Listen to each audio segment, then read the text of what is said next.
Avvalambor assalomu alaykum. Yana bir bor mahalladoshlar, mana shu yerda bir ikki oy oldin mana shu masjid qilamiz deb bir yaxshi niyat bilan keldik. Mana birov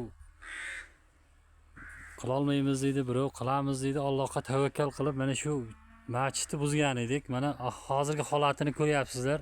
Mana shu mahalladoshlarda, mana shu musofirda yurgan yigitlarni qo'llab-quvvatlashi yordamida shu mahallamizdagi tadbirkor yigitlarning yordami bilan mana shunday bir chiroyli ahvolga kelganingizlar. Hozir bitta sizlarga ma'lumot berib o'taman. Hozir 50 millionga yaqin pul yig'ilgan shu mahallamizda. Hozir Mulla buva kontrolni olib turibdi.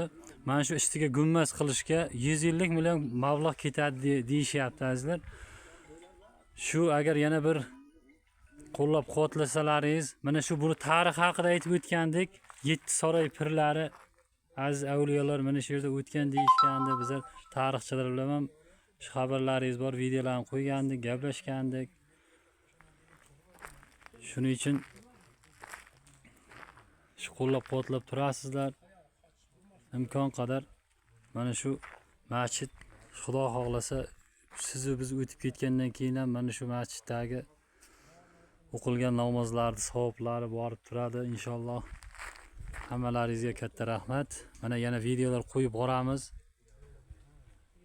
Mana shu qurilayotgan ishlar bo'yicha endi hozir bir qisqaroq boshida video oldik.